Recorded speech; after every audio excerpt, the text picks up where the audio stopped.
Ikhwas sekalian, saudara-saudariku, salat tahajud seperti kami sampaikan di pertemuan lalu adalah salat yang sangat penting. Ingat, kalau di pertemuan lalu kami sampaikan 4 keutamaan tahajud, hari ini saya tambahkan 2 dan 3 yang lain langsung dari Al-Quran. Ya, kemarin saya sampaikan 4 hal. 1, masih ingat Quran surah ke-17 ayat 79 sampai dengan 81 itu. Orang yang rajin tahajud akan mendapatkan 4 keutamaan yang tidak didapatkan oleh orang-orang yang tidak tahajud, sekalipun sholat fardunya begitu khusyuk. Di antum sholat fardu khusyuk, bagus, tapi nggak tahajud, nggak dapat 4 keutamaan itu. Ini sudah saya bahas panjang lebar di pertemuan lalu, saya hanya sebutkan cepat saja. 1, Allah akan mengangkat karir, pekerjaan atau aktivitasnya di tempat yang terbaik. Ya deh, jadi kalau antum misalnya pengusaha atau orang karir di kantor dan sebagainya, itu akan cenderung kemudian ditolong oleh Allah, diangkat ke tempat yang terbaik. Terbaik itu tidak harus puncak yang paling tinggi, direktur, tidak misalnya. Tapi tempat yang bisa membuat nyaman hidup Anda, sholat bisa nyaman, bergaul juga nyaman, dan tenang kehidupannya. Mungkin level Anda nggak sampai puncak ya direktur utama, mungkin direktur 1, 2 gitu ya. Tapi Anda dijauhkan dari hal-hal yang maksiat, dijauhkan. Sholatnya enak, punya ruangan nyaman dan sebagainya. 2, Allah akan bimbing setiap ahli tahajud. Allah akan bimbing sehingga menjalani awal pekerjaannya dengan begitu mudah. Wa rabbi adkhilni mudkhala sidqin. Ya Allah, tolong bimbing saya supaya mengawali pekerjaan dengan cara yang benar. 3, awas hati-hati. Anda memang posisi tinggi, sekarang dapat proyek. Apakah setiap yang dapat proyek menjalani pekerjaannya dengan benar? Belum tentu. Jangan tinggi-tinggi lah. Maaf ya, apakah orang tua yang sekarang menyekolahkan anaknya ke tempat belajar menjalani awalnya dengan benar? Hati-hati ya Bu ya, Pak. Bapak Ibu menyekolahkan anak dengan awal yang salah, maka memberikan jalan keburukan ketika dia belajar. Saya katakan, jangan pernah Anda masukkan anak Anda ke sekolah dengan menyogok. Bayar sekian supaya masuk, menyalahi aturan. Kalau awalnya sudah salah, bagaimana anak Anda bisa belajar dengan benar? Mustahil mendapatkan sesuatu yang tidak baik. Yang baik itu mustahil dapatkan. 3, wa akhrij mukhraj as-sidqin. Allah berikan jalan keluar terbaik dari persoalan yang dirasakan. Di ahli tahajud itu setiap punya masalah, bukan nggak dapat masalah ya, bukan tidak bermasalah hidupnya. Dia mendapat ujian juga. Cuman sebelum diuji, diringankan masalahnya. Sehingga seakan-akan nggak punya masalah. Padahal sama dengan yang lain. Cuma saat akan dia lalui, Allah ringankan persoalannya sehingga mudah dilalui. Dan yang keempat ini yang hebat. Ya, waj'alni min ladunka sultanan nasira. Allah akan tolong langsung orang ini ketika ada lingkungan sekitar yang akan menyakiti atau menjahilinya. Kalau diisengi orang, diganggu orang, dan sebagainya, ini orang-orang seperti ini langsung mendapatkan perlindungan dari Allah Subhanahu wa Ta'ala. Ada satu kali, ini kisah nyata, seorang saleh, ahli tahajud, sampai saking ahli tahajudnya tidak ingin meninggalkan kebiasaan ini. Ini sangat nyata kisahnya dan tidak mengarang. Satu kali Pak, kemudian malam-malam dia perjalanan dengan rombongan. Sekarang lihat apa yang beliau sampaikan. Begitu datang harimau itu, perhatikan ahli tahajud ini, dia ingat dengan janji Allah. Dia ingat dengan janji Allah. Perhatikan baik-baik ya. Kalau Anda sudah punya kebiasaan Qur'ani dalam jiwa Anda, maka ayat itu akan hadir membimbing Anda dalam setiap kesulitan Anda. Apapun itu. Nabi Yusuf dekat dengan Allah. Ketika digoda muncul ayatnya. Laula ara'a burhana rabbi. Kalau bukan melihat petunjuk dari Rabbnya, niscaya ada sesuatu yang buruk terjadi kepadanya. Tapi Allah jaga beliau. Lihat baik-baik teman-teman. Begitu melompat harimau itu, kemudian dia katakan dalam jiwanya. Lihat kalimatnya. Ya khalqallah. Hei makhluk Allah. Dia tidak katakan ya namar, hei harimau, tidak. Kalau disebutkan harimaunya menunjuk pada zatnya, tapi dia lekatkan makhluk ini kepada penciptanya. Hei makhluk Allah. Ya khalqallah, hei makhluk Allah. Jika saya memang rizki yang telah Allah tetapkan untukmu pada saat ini, maka saya ridho untuk engkau makan, silakan, tidak ada masalah. Kalau Allah tetapkan saya sebagai rizki untukmu pada saat ini, silahkan. Tapi kalau saya bukan menjadi rizki yang telah Allah tetapkan untukmu pada saat ini, maka jangan coba-coba ganggu ibadahku hari ini. Lihat kalimatnya, bukan jangan makan aku. Ingat, bukan jangan makan aku. Jangan coba-coba ganggu ibadahku saat ini, atau aku akan mohonkan pada Allah penciptamu untuk menghancurkan engkau saat ini juga. Perhatikan, dia minta jangan ganggu tahajudnya, bukan jangan makan dirinya. Apa yang terjadi ketika dikaitkan dengan ayat perlindungan tentang tahajudnya, maka tiba-tiba harimau ini pergi meninggalkannya, mengaum sekali langsung pergi. Anda bisa bayangkan, bisa nggak malam-malam begitu Anda sholat, tiba-tiba ada nyamuk misalnya, kan banyak tuh. Begitu Anda mulai disengat oleh nyamuk, diambil, Anda katakan, hei nyamuk,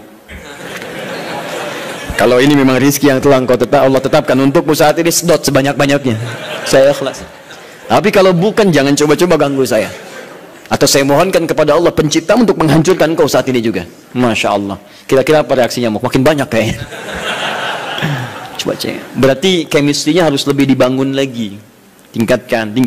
Itu waj'alni min ladunka sultanan nasira. Nah, maka teman-teman sekalian, dari 4 ini, kemudian Nabi menguatkan tentang itu sampai muncul ayat-ayat khusus dari Al-Quran untuk memberikan jaminan-jaminan. Ini tambahannya. Yang kelima, ini yang belum saya sampaikan pertemuan lalu. Kelima, sholat tahajud itu adalah kebiasaan ahli surga saat di dunia.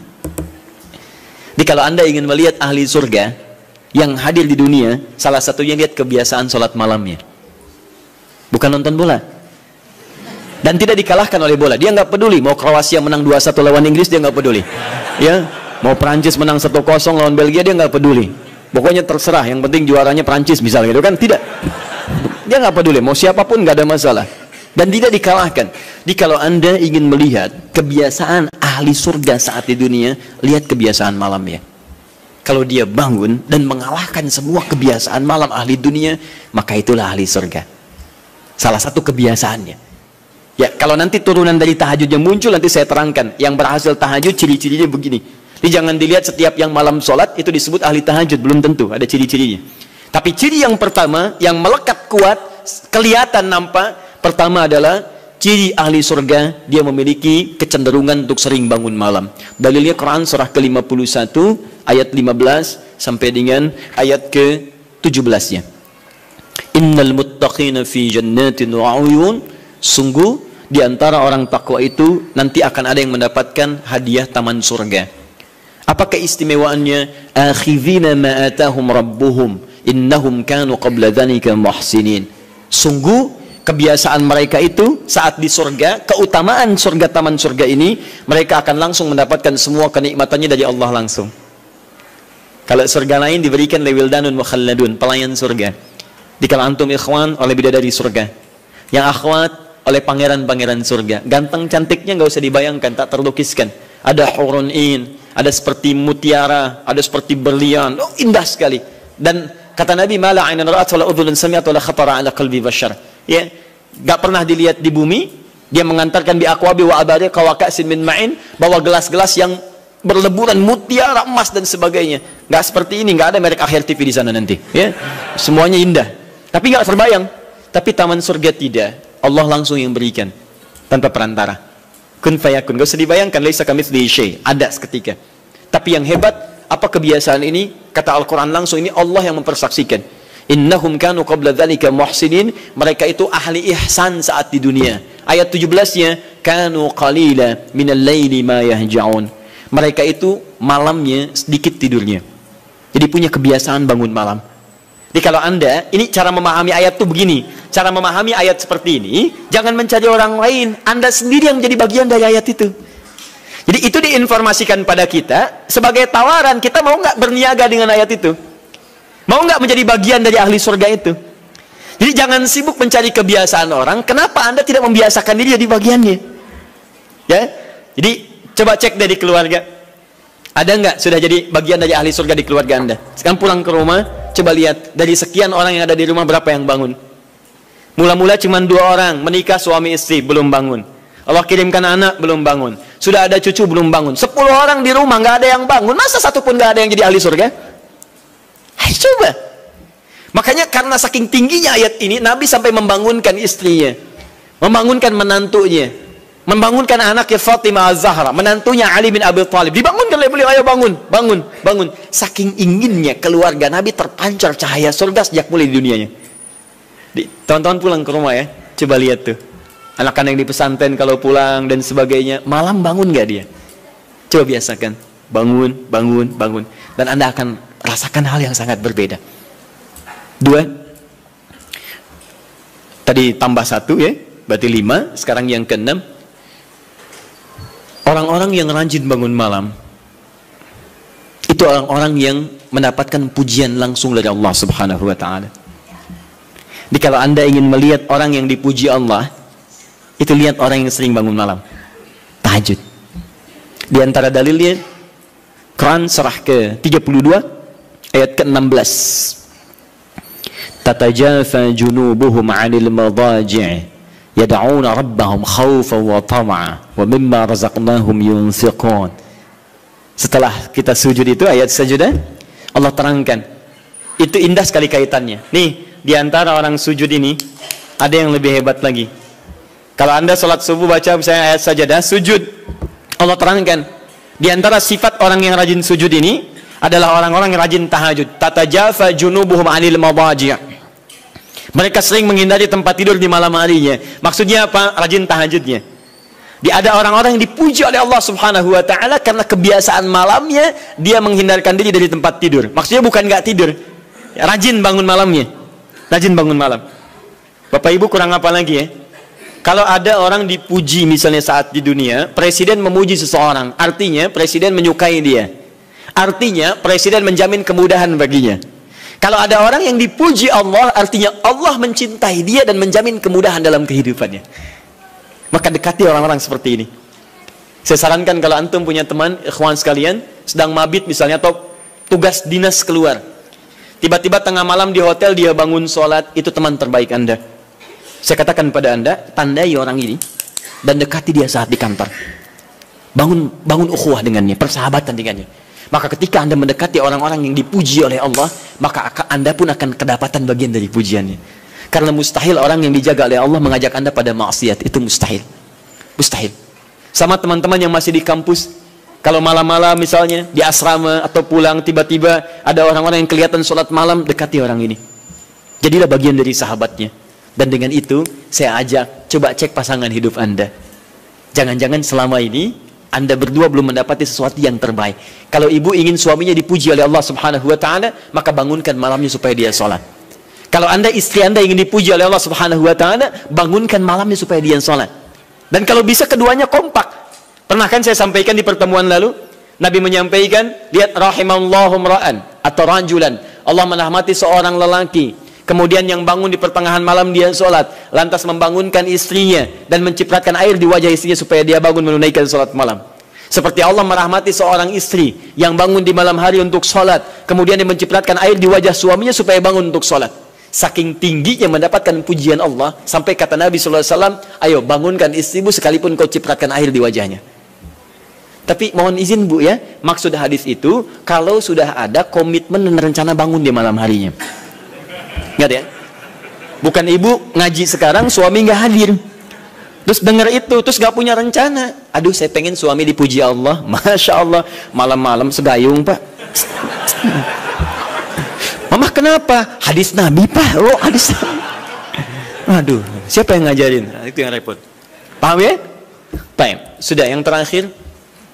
Ini menunjuk pada keutamaan tahajud. Kemarin 4, saya tambahkan jadi 3. 1, masih ingat tadi yang pertama apa? Allah Subhanahu wa ta'ala menjamin ia sebagai ahli surga, kebiasaan yang ada di dunia. Yang kedua, Allah memuji orang ini.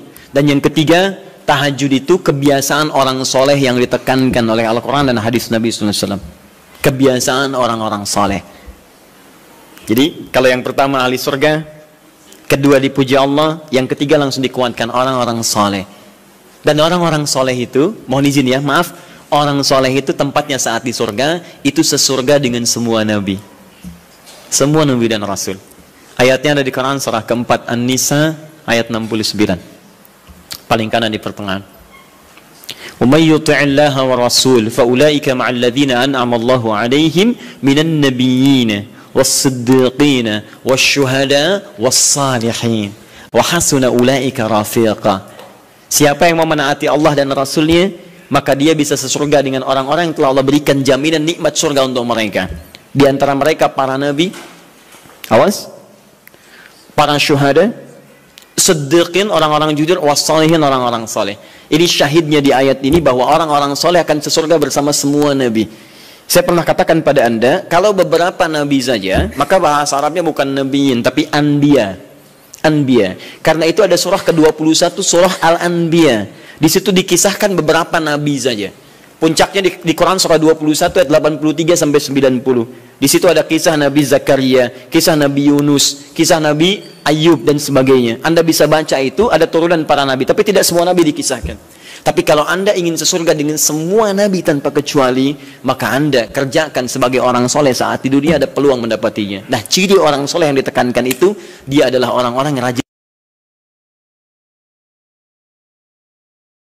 Ayat kedua, wa minal laili fasjud lahu wasabbih. Tapi sebagian malam cari waktu untuk banyak bersujud kepada Allah dan memperbanyak tasbih kepadanya. Di antara makna tasbih dan sujud itu adalah tahajud. Dari mana taunya tasbih dan sujud bagian dari tahajud? Itulah nanti yang akan kita bahas tentang sifat salat tahajud Nabi dalam pertemuan yang sekarang. Baik, sekarang kita mulai materi intinya. Tadi muqaddimah, ya. Baik. Bismillah.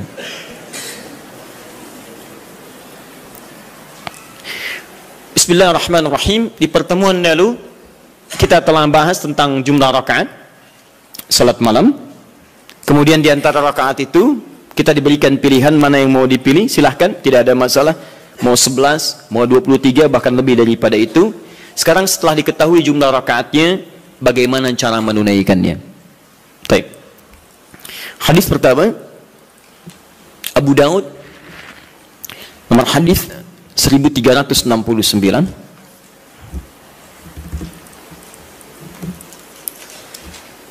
Kita ambil dua hadis dulu barangkali.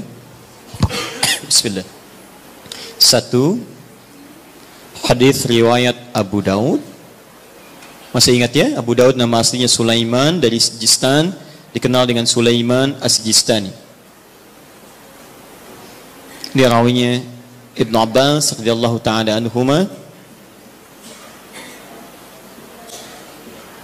Baik. Yang kedua, bisa diambil di Al-Bukhari.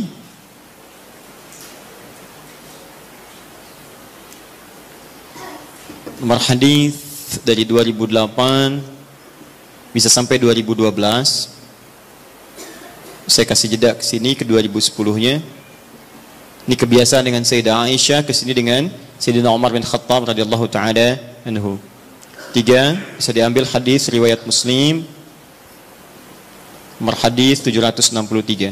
Kita ambil tiga dulu karena waktu kita agak terbatas hari ini.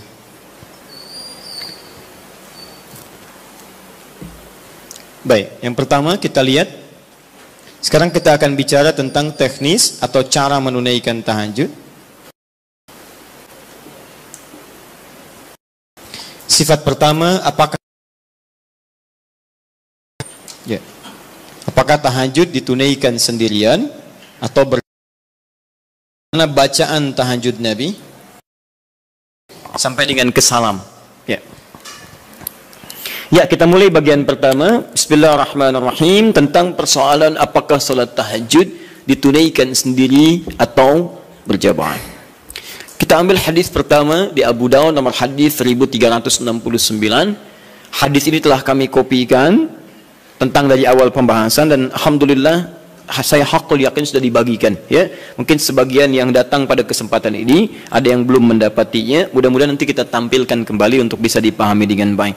Singkatnya adalah ketika Nabi sallallahu alaihi wasallam menginap di rumah istri beliau Sayyidah Maimunah, kemudian Ibnu Abbas radhiyallahu taala anhuma juga ingin menginap di rumah Sayyidah Maimunah. Setelah itu tujuannya untuk mengetahui kebiasaan Nabi. Ini Bapak Ibu, maaf ya, kalau saya harus sampaikan permohonan maaf di awal. Kebanyakan orang belajar hadis itu seringkali melewati muqaddimahnya, pengantar hadisnya. Hanya langsung ingin tahu poin-poinnya aja, isinya seperti apa. Padahal pengantar hadis itu memberikan inspirasi pada kita membentuk karakteristik seperti orang-orang baik di masa lalu. Jadi saya sarankan kepada Anda, kalau Anda belajar hadis, kemudian ingin Anda bahas, ada dua hal penting di hadis itu. Satu sanad, dua matan. Sanad itu adalah singkatnya silsilah periwayat hadis yang meriwayatkan hadis itu sampai pada kita. Siapa yang meriwayatkan hadisnya? Pelajari kenapa dia bisa meriwayatkan hadis, apa kebiasaannya. Yang kedua matan. Matan itu isi hadisnya. Nah, sekarang lihat baik-baik ya. Ibnu Abbas ini yang meriwayatkan hadis kita ini, yang sampai kepada kita. Siapa Ibnu Abbas ini? Ini masih kecil anaknya. Ya, anaknya Abbas. Abbas punya dua anak laki-laki, satu Fudail, kedua Abdullah. Abdullah ini ketika dilahirkan, suasananya lahir tumbuh di akhir-akhir kehidupan Nabi SAW. Jadi masih kecil. Nabi meninggal dunia wafat, usianya masih 13-14 tahun.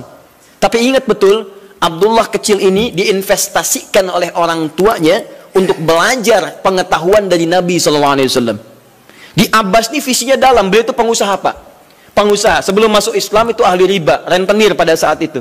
Bahkan riba yang dibebaskan pertama kali, ayat riba yang turun untuk membebaskan ribanya Abbas. Dibebaskan, begitu keluar dari jerat-jerat yang buruk itu, usahanya meningkat jadi kaya. Tapi hebatnya, status kekayaannya tidak melunturkan visi hidupnya untuk mendekatkan anaknya dekat dengan Nabi SAW. Jadi tidak menghalangi Anda boleh jadi direktur apapun silahkan. Direktur A, direktur B, pengusaha A, pengusaha B, nggak jadi masalah. Tapi masa iya sih dari sekian anak Anda nggak ada yang hafal Quran? Anda harus punya cita-cita. Nih saya bekerja di sini, saya belum hafal Quran, tapi anak saya dia mesti hafal. Anak Anda tempatkan yang pertama ini penghafal Quran, yang kedua ahli hadis, ketiga ahli tafsir, keempat ahli fiqih. Allahu Akbar. Begitu Anda mendapatkan kesulitan di rumah tentang hal tertentu, anak Anda solusinya di situ. Begitu mendapatkan masalah, kakak sini, apa ayatnya? Oh ini ayat. Bla bla bla bla bla. Selesai. Masya Allah. Adik, hadis siapa yang menguatkan ini? Ini ayah. Anbada kalau selesai. Apa hukum fikihnya? Ini ayah. Masya Allah. Apa turunan tafsirnya? Ini abi. Masya Allah. Sudah. Ustadz nggak laku. Nggak lengkap di rumah. Ya. Nah ini disiapkan oleh Abbas, anak pertama saya. Karena dia sudah dewasa, maka saya hibahkan untuk membantu Nabi. Makanya banyak kisah tentang sirah Nabawiyah wafatnya Nabi, itu hanya berhenti wafat di pangkuan Sayyidah Aisyah. Berwudu, sholat, di pangkuan Sayyidah Aisyah wafat. Tapi siapakah yang membawakan air wudunya? Fudail, kakaknya Abdullah. Beliau yang bawakan air wudunya. Berwudu Nabi kemudian dengan bejana itu. Dan itu sampai berkhidmat pada Rasulullah sampai di akhir hidupnya. Tapi yang kecil ini, langsung dihadirkan nuansa cinta kepada Nabi untuk mempelajari bagian kesolehan dan pengetahuannya. Ini tandanya seperti ini. Maksudnya adalah, kata para ulama hadis, jika Anda memiliki anak-anak yang serupa, laki-laki atau yang sebagainya, kemudian menemukan orang-orang soleh sekitaran Anda, maka dekatkan anak itu kepada dirinya atau majlisnya. Hadirkan. Kami dulu waktu belajar terbiasa, di mana ada syekh, kita lazimi syekh itu. Sekalipun kami jadi pembantunya. Itu biasa. Bawakan tasnya. Begitu bawakan tas, di jalan kita tanya masalah hukum dan sebagainya. Kadang kami gorengkan makanan untuknya. Begitu digorengkan, selesai dihidangkan, itulah yang hadir dari lisan beliau. Kalau Rasulullah SAW, Rasulullah SAW bersabda, jika kamu menghidangkan makanan begini, wah datang kepada kita tuh. Diindah, jadi niat kita itu untuk belajar. Sama, ya dulu Ja'far As-Shadiq punya pembantu. Pembantunya sampai hafal Quran. Untuk memahami akhlaknya. Sampai tahu kebiasaannya. Tahu Anda kisahnya? Satu ketika kemudian datang seorang tamu, tiba-tiba dia bawakan air, begitu bawakan air terpleset, jatuhlah kemudian air itu, gelasnya kemudian airnya tumpah mengenai jubah tuannya. Begitu terkena jubahnya, wajahnya berubah. Dia tahu, kata pembantunya, Masya Allah, ini ahli surga nih. Ahli surga itu turun ayatnya. Quran surah Ali Imran surah ketiga, ayat 133 sampai 134. Kata pembantunya, wal kadhiminal ghaidha. Ahli surga sanggup menahan marah. Kata Ja'far, saya nggak marah. Pembantunya tahu, sekarang nggak marah, tapi mungkin belum tentu memaafkan. Teruskan ayatnya, wal'afina 'anin nas. Dan Allah menyukai orang-orang memberikan maaf pada orang lain. Kata Ja'far, saya maafkan. Yang hebat yang ketiga, beliau tahu Ja'far punya kebiasaan untuk sedekah. 2000 dinar selalu ada dalam kantungnya. Kata pembantunya, Allahu yuhibbul muhsinin. Dan Allah senang pada orang-orang yang berbuat baik. Kata Ja'far, dikeluarkan 2000 dinar, saya berikan, sekarang kamu bebas, gak usah jadi pembantu saya lagi. Masya Allah. Luar biasa. Dan itu kisah-kisah itu banyak teman-teman. Anda bisa gali kisah-kisah yang bisa menguatkan iman kita. Jangan cuma cari bacaan-bacaan nggak jelas tuh, ngapain? Main tik-tok, nggak ada kerjaan. Itu apa gitu? Saya aja bingung, ada orang sampai ngerjain ini, saya nggak tahu itu apa gitu ya. Cuma lihat di berita kok, kenapa gitu? Dan nggak ada faedahnya, kenapa sih? Kenapa nggak cari tentang kisah-kisah soleh orang dulu, terus praktekkan di rumah, bisa menguatkan iman kita. Nah, salah satunya Ibnu Abbas. Jadi Anda, maaf ya, kisah ini kita tarik sebagai inspirasi. Kalau Anda sudah berkeluarga, coba di antara sekian anak itu mesti disiapkan. Ini mau jadi apa, ini jadi apa. Dan ada kebanggaan di akhirat nanti. Misalnya ini nanti yang pakaikan mahkota kami di akhirat. Saat kami pulang menghadap Allah. Siapkan, semua harus hafal Quran. Semua hafal Quran. Nanti spesifikasinya, ini ahlinya qiraat, ini hadisnya dan sebagainya. Ibnu Abbas disiapkan oleh orang tuanya, maka dia melazimi Nabi SAW karena bagian dari keluarganya. Usia masih 3-4 tahun, datang ke rumah bibinya Maimunah, kemudian tidur di rumahnya dan bangun saat di pertengahan malam. Kisah bangunnya sampai dengan wudhu sudah selesai, kita akan masuk kepada fase tahajudnya. Begitu Nabi malamnya akan sholat, maka Ibnu Abbas tiba-tiba masuk ke barisan, menjadi saf bagian dari Nabi, sholatlah di belakang Nabi sebagai makmum. Lihat ya, jadi Nabi sedang sholat, saya ilustrasikan ya, misal, ini sedang sholat, tiba-tiba Ibnu Abbas dari belakang ikut sholat sebagai makmum. Lantas ditarik oleh Nabi, disejajarkan oleh Nabi SAW dengan posisi beliau. Sejajar, tadinya di belakang begini, ditarik jadi sejajar begini. Paham? Disejajarkan seperti ini. Hadis ini sering digunakan dalil oleh teman-teman kita tentang kebolehan menyusun saf laki-laki dan perempuan dengan posisi sejajar bila imamnya satu dan makmumnya satu. Pernah dengar ada guru Anda mengajarkan, kalau ini posisi imam satu, maka makmumnya satu, boleh makmum dan imam posisi sejajar. Tidak ada yang lebih, baik imam maju sedikit atau makmum mundur sedikit. Tapi sejajar persis sama semua. Pernah dengar ini? Nah, hadisnya hadis ini yang digunakan dalilnya. Apa Nabi mengajarkan tahajud? Saya mau tanya pada Anda, kalau Nabi imam, Ibnu Abbas makmum, ada dua orang, sholatnya sholat tahajud malam dilakukan, kemudian satu imam satu makmum, itu jamaah bukan? Jamaah, karena syarat sholat berjamaah minimal terdiri dari dua orang, satu imam, yang satu lagi makmum. Maka kita sepakati dulu yang pertama. Yang pertama kita sepakati, dalam hadis ini ada petunjuk atau isyarat kebolehan menunaikan tahajud dengan berjamaah. Satu, bolehnya tahajud berjamaah. Nah. Awas, di sini ulama sepakat ya, awas hati-hati. Tidak ada yang tidak sepakat. Jadi kalau Anda yang tidak sepakat, Anda sendiri yang salah. Ya? Nabi mengerjakan, sahabat mengiyakan, ulama sepakat. Anda Nabi bukan, sahabat bukan, ulama juga belum. Anda tidak sepakat, Anda siapa? Ya, baik. Cuma nanti perbedaannya, kapan kebolehan ini bisa berlaku? Hanya bedanya di situ saja nanti. Kalau jamaahnya sepakat boleh, tapi kapan dibolehkannya? Dalam suasana apa? Apakah dalam setiap waktu boleh berjamaah, atau dalam keadaan tertentu berjamaah? Paham ya? Tapi saya ingin katakan bahwa ada kasus Nabi pernah sholat malam, kemudian ada makmum di belakang dan dibenarkan oleh Nabi. Kalaulah tahajud berjamaah itu dilarang, Nabi akan katakan, ngapain ikut sini, sebelah sana aja. Ya, misal, atau ini jangan berjamaah, ini tidak benar, yang bagus sendiri-sendiri aja. Ya, atau ngapain ikut bid'ah? Ya, tidak ya. Baik, tidak. Tapi Nabi akan katakan, kamu sebelah sana, saya sini. Tapi ketika Nabi tidak melarangnya, bahkan menarik dan menyejajarkan, ini menunjukkan ada kebolehan dalam sholat berjamaah yang dimaksudkan. Jelas sampai sini? Paham ya? Awas hati-hati, saya ingin luruskan dulu karena sebagian sahabat kita, teman-teman kita menjadikan ini sebagai dalil bolehnya satu saf sejajar, tapi tidak pernah mengungkit sholat apa itu. Di Anda kan unik, Anda mengatakan boleh sejajar saf, makmum dengan imam. Kalau imam satu, makmum satu. Tapi Anda mengatakan tahajud gak boleh berjamaah, bid'ah. Padahal yang Anda gunakan dalilnya tentang dalil tahajud. Paham ya? Nah, jadi gini, kalau Anda cenderung pada satu pendapat tidak apa-apa, tapi kita harus jujur menyampaikan informasi. Ya, jadi kalau beda dengan yang lain tidak ada masalah sepanjang ada dalil. Ya, dan tidak usah mencela orang-orang lain. Kita punya pilihan, boleh, tapi jangan sampai pilihan kita kemudian menjelekkan orang lain. Itu yang tidak bagus. Jelas? Baik. Jadi celaan tinggalkan, ibadah kerjakan. Itu yang dimaksud, ambil baiknya, tinggalkan buruknya.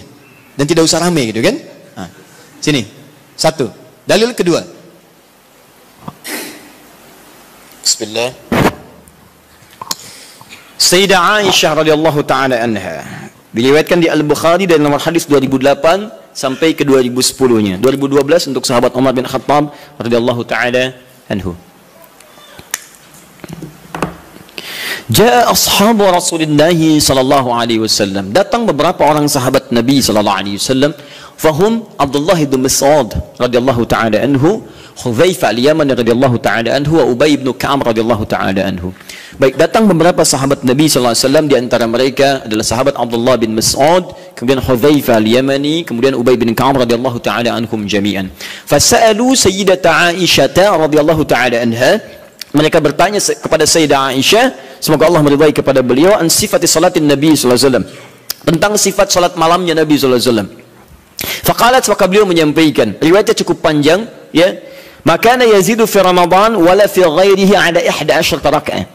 Ya, sepanjang tinggal di rumah saya, sepanjang bersama saya, perhatikan cara menerjemahkannya. Sepanjang bersama saya perhatikan baik di Ramadan atau di luar Ramadan, beliau tidak pernah lebih dari 11 rakaat. Ya, jadi 11 rakaat di Ramadan, di luar Ramadan 11 rakaat. Tapi tolong catat baik-baik ya, cara menerjemahkannya sepanjang bersama saya. Sedangkan Nabi, istrinya tidak hanya Sayyidah Aisyah. Tadi saya katakan ada Sayyidah Maimunah, ada Sayyidah Zainab dan sebagainya. Dan di tempat lain Nabi pernah 13 rakaat. Seperti saya sampaikan di tempatnya Sayyidah Maimunah, Nabi 13 rakaat. Ada bahkan yang kurang dari itu, ada yang lebih daripada itu. Tapi di rumah Sayyidah Aisyah 11 rakaat. Dan ini telah tuntas di pertemuan lalu. Perhatikan, yusalli arba'an, kemudian beliau salat 4 rakaat. Thumma yusalli arba'an, kemudian 4 rakaat. Thumma yusalli thalathan. Beliau salat 4 rakaat dan 3 rakaat. 4, 3. 4 tambah 4, 8 tambah 3, 11. Ini seperti kesimpulan di pertemuan lalu, boleh kita menunaikan salat malam dengan 11 rakaat, formulasinya 4, 4, 3. Kalau Anda ingin 2, 2, 2, 2, ujungnya 1, boleh. Hadisnya sudah saya sampaikan. Bahkan masih tertulis di Abu Dawud nomor hadis 1369. Jadi kalau 11 boleh gunakan 2, 2, 2 ujungnya 1, atau kalau witirnya 3 kemudian 8 tambah 3, atau 4, 4, 3, selesai. Tapi pembahasan kita bukan di situ. Teruskan hadisnya. La tas'al an husnihinna wa tolihinna. Tapi jangan ditanyakan bagaimana panjang dan bagus bacaannya. Jangan ditanya. Maka setelah peristiwa itu, beberapa malam kemudian mereka mengikuti Nabi SAW, sholat di belakang Nabi SAW dalam kesempatan sholat malamnya. Dimulai dari Hudzaifah, dimulai dari kemudian Abdullah bin Mas'ud dan yang lainnya. Yang paling menarik, bahkan tersebut nanti di Al-Bukhari, bahkan di hadis Muslim, teman-teman sekalian, indah. Kata Hudzaifah, termasuk Abdullah bin Mas'ud, tidak ada sholat seindah sholat di belakang Nabi SAW. Tidak ada sholat seindah sholat di belakang Nabi SAW. Ini yang mereka kisahkan sholat malam. Kata Abdullah bin Mas'ud, Rasulullah SAW kemudian membaca 100 ayat Al-Baqarah pertama. Saya duga akan selesai, ternyata beliau lanjutkan. Yang paling menarik, lihat. Ketika beliau membaca ayat tasbih, maka beliau berhenti bertasbih terlebih dahulu. Ketika membaca ayat doa, maka beliau berhenti berdoa terlebih dahulu. Ketika kemudian sampai pada ayat-ayat perlindungan itu tentang berlindung dari neraka, dari azab dan sebagainya, maka beliau berhenti untuk berlindung kepada Allah dari semua keburukan itu dulu. Anda bisa bayangkan, nanti ketika masuk ke bacaan saya terangkan tentang makna ini. Tapi poinnya adalah, saya mau tanya pertama kali, 3 orang sahabat ini sholat di belakang Nabi dalam kesempatan sholat fardu atau sholat sunnah? Sunnah. Sholat sunnahnya siang atau malam? Malam. Malamnya tahajud atau bukan? Artinya, boleh kemudian dalil ini bahkan tersebut di kitab yang sangat sahih, hadisnya sahih, menunjukkan kebolehan menunaikan sholat tahajud secara berjamaah. Paham? Baik. Ini dalil yang kedua. Ini dalil yang kedua. Tapi bagaimana pemahaman ulama dalam menafsirkan kebolehan ini? Karena jangan tafsirkan oleh kita sendiri. Rujuk para ulama. Ibnu Majah nomor hadis 233. Innal ulama warathatul anbiya. Sungguh para ulama itu pewaris para nabi. Wa innal anbiya la yurithuna dirhaman wala dinaran walakinnahum yurithuna al-ilma. Sedangkan para nabi tidak pernah mewariskan dinar dan dirham. Mereka mewariskan pengetahuan. Artinya, kalau ada ilmu yang pernah disampaikan oleh Nabi, maka kita harus merujuk pada pemahaman ulama. Bagaimana mereka menafsirkannya? Paham ya? Awas, dan ulama itu luar biasa. Mereka belajar puluhan tahun. Imam Al-Bukhari itu menulis Sahih Al-Bukhari 16 tahun. Sebagian di Mekah disempurnakan di Madinah. Lalu Anda menyimpulkan dalam 16 jam. Mustahil. Ya? Nah ini, dalil-dalil tadi menunjukkan kebolehan sholat berjamaah. Lantas bagaimana memahami tentang kisah-kisah tadi dalam kebolehan yang dimaksudkan? Maka ulama terbagi pada 2 pendapat utama dari sini. Dan ini yang boleh kemudian kita amalkan dalam kehidupan. 1,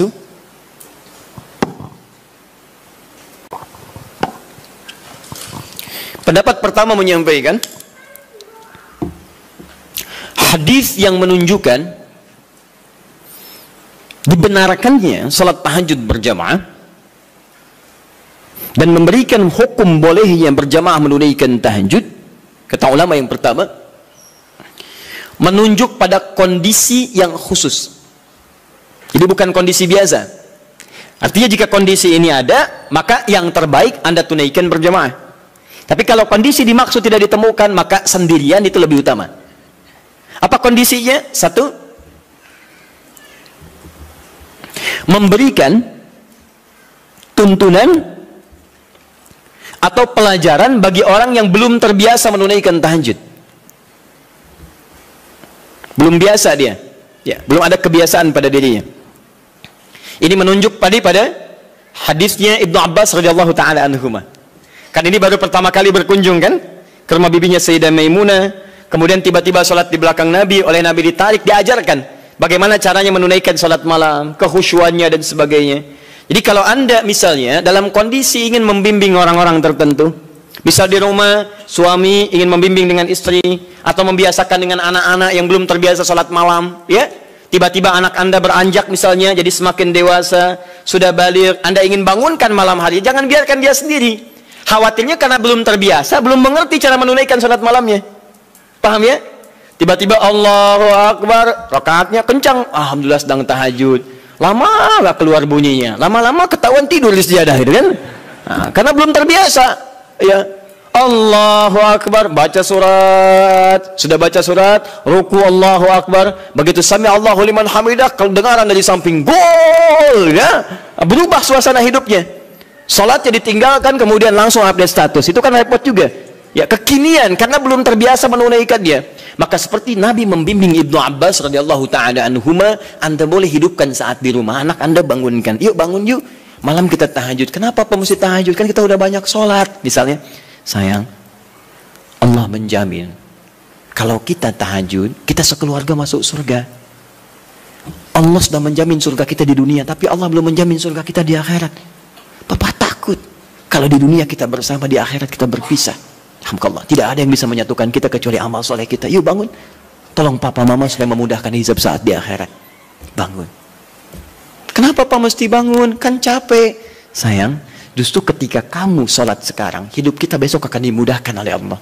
Allah sudah berjanji, kalau kita bangun malam ini, maka pekerjaan kamu besok akan mudah, sekolah kamu akan mudah, pelajaran kamu akan mudah, dan seterusnya. Maka teman-teman cari aura-aura positif untuk menghidupkan itu. Bangun malam, itu indah. Itu indah. Guru di sekolah punya program misalnya, ya, ada mabit, ada macam-macam, malamnya dibangunkan, boleh, silakan cari imam bagus, kemudian hadirkan suasana malam, sholat itu boleh, sah, nggak ada masalah. Taib. Dua, bukan dua yang bawahnya ya, dua yang masih poin satu. Jadi 1A tadi, jika ada suasana ingin membimbing kalangan tertentu atau orang-orang tertentu yang belum terbiasa menunaikan sholat malam. Dua, sudah? Dalam rangka melatih atau menghadirkan kekhusyuan, dalam rangka melatih atau menghadirkan kekhusyuan,